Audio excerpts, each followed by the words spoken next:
main stadium. My name is Tiaan Strauss. I was born on 28th of June in 1965. And in Uppington. And I grew up in Uppington, in the area, in the northern parts, in the Kalahari. And went to school at Oranje Noord primary school, and then Uppington high school, and then then I came to Stellenbosch to study law.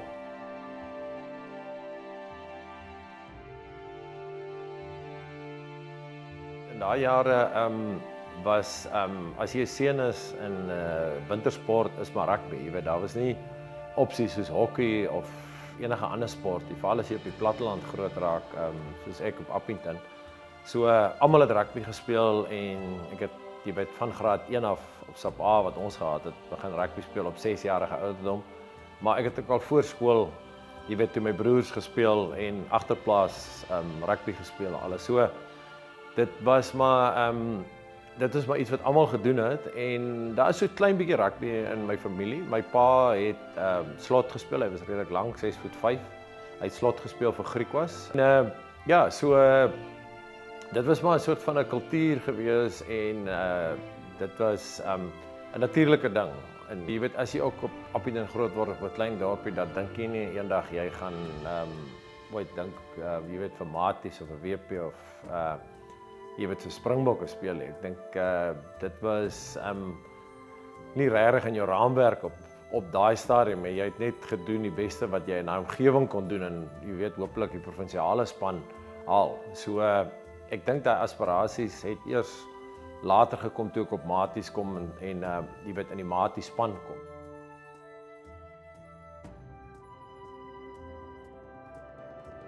I studied BCom law, which was quite a tough course, a lot of subjects at BCom LLB. But the interesting thing is I played centre my whole school career, and I was a late grower, so I only sort of grew quite a lot in my last year at school. I think I gained about 13 kilograms, and I grew about 4 or 5 inches, you know. So when I arrived at Stellenbosch, I still played our first year tournament for Wilgenhof. I played in the centres and I played fullback, but then I decided, you know, I'm a bit too heavy for centre, and then I changed to a loose forward. And so I started at Wilgenhof, my resident where I was, and I started in the second team, played the first 4 or 5 months in the second team as flanker, and then one of the first team guys got pulled up to the Maties, and then I got into the first team for the second semester, and that was my first year at university. And then the second year was actually quite strange. We were in Somerset West on the beach, and one of the guys, it was like in end of February, and one of my friends said, "No, you're Maties under 20, they've got trials this afternoon, I must come," you know. And I said, "No, I wasn't invited," or they just said, "No, you can come." And he persuaded me, and I came and played the trials and went fairly well, and so I was selected in the Maties under 20 team, and that's how it I think all started, the way people sort of started to see me and where they recognized me as a player. Yeah, I think in the beginning we always played out the fields, you know, obviously with the Wilgenhof residents, and you know, you always aspire to play in the main stadium, you know, like, and because you come here and you see some of the big names play here, the Maties, and I don't know, it was like an amazing, you know, thing when you arrive here from a small town, that you see the stadium and the setup and all the famous players that are here. And so I've got really some good memories from the stadium. I remember when we played, it was in winter, it was very tough. It was muddy, and it was like difficult to run on and you know, play a decent game with all the mud. But we've got great memories from those days. Yeah. Playing with guys, you know, Fafa, Tutso was here, Karel and Duplessis, Michael Duplessis, Freddy Ferreira, you know, Hempies de Toy. Like, I can name so many great players, and to play in a team with them and run out at the stadium. And in those days, like normal Matie games, you know, you would have at least half full or to a full stadium. So very very special experience, yeah. There weren't so many regulations and rules, you know, because you weren't an employee, as you can say. So players, yeah, just had a lot more fun and were a lot more naughty. So, which is not always good to explain, but yeah, it was always also a good time where you built unbelievable friendships, you know, during that era.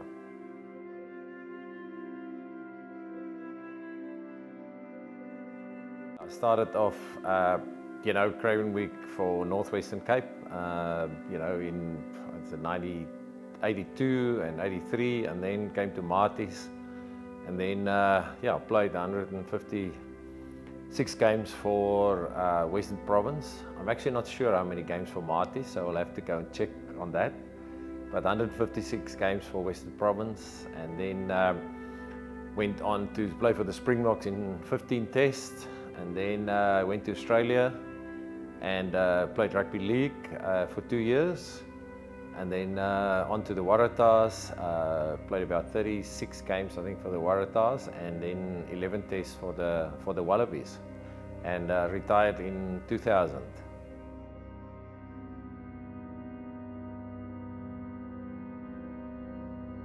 Ek dink daar was nogal baie oomblikke toe ek op universiteit aangekom het. Ek dink jy weet op skoolvlak moet mense seker maar begin eers in die Craven week is altyd baie spesiaal. So ek het in 83 Craven week gespeel en toe Stellenbosch toe gekom en ek dink om by Maties, jy weet onder 20 te begin speel, jy weet altyd opgesien na die Maties en dit was nogal iets besonders en dan om dan gekies te word vir WP. Jy weet, die eerste paar wedstryde is altyd baie spesiaal. En ja, daarna om die Springbok span te haal. Ons eerste toer na Frankryk toe na die isolasie was baie spesiaal geweest. En ja, as ons dan aangaan na Australië toe vir die Waratahs te speel en dan om gekies te word vir Australië. Jy weet, ek dink daai punte of daai mylpale staan uit vir my in my loopbaan.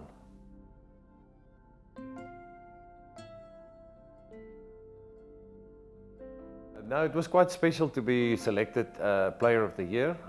It was actually the first time in 1992 that they given out this award, and because I think what makes it special is that the players vote on it and the coaches vote on it. You know, it's quite a wide audience. So. And there's been so many famous players or very good players. You know, you think, yeah, Peter Steph de Tooy, Brian Abana, John de Villiers, you know. So it's great to be in that same company and to get that award.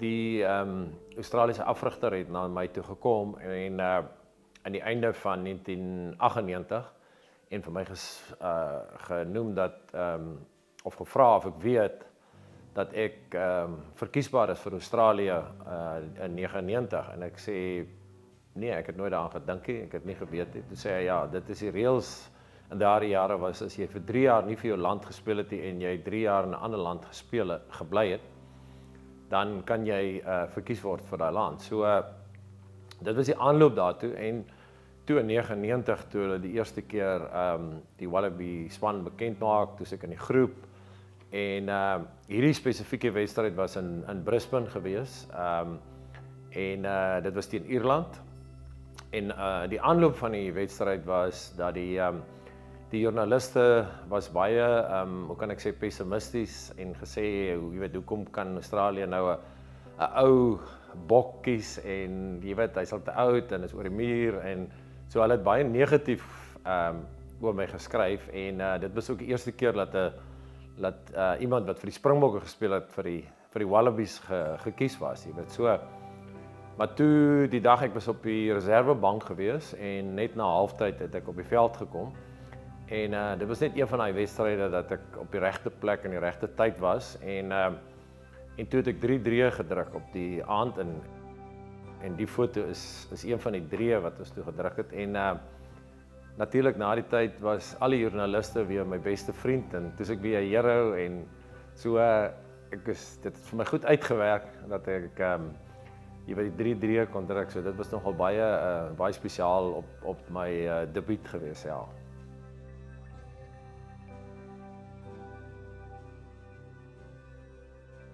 Look, I'm not very superstitious. Basically, the only ritual I had, I always put on my left sock before the right sock and the left boot before the right boot. That was something I just started doing and believed in. There were many players that had a lot of superstitions, and you know, some guys, they said they have to cut their hair on a Friday. Some guys, you know, they had to wear a certain sort of underpants, but yeah, my only one was with the left sock and the left boot.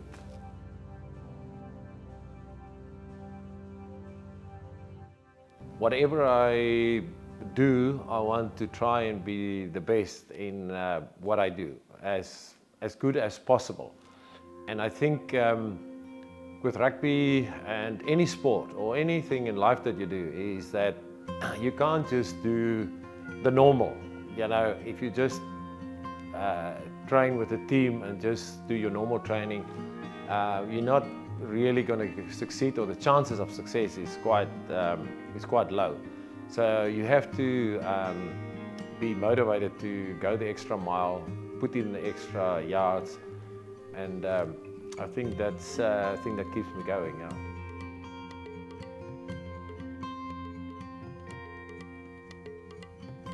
But I think with Maties, he's quite unique. We've got so many great players, coaches that's come through the fold, and I think you know, that's part of the legacy, and that's how you build up a legacy, is the people that's gone before you, that you must respect and you must live up to that. And I think the future generation and the people here now, they've got a responsibility to keep that up, you know, and to live by that legacy, and also to make the people proud that was here before them.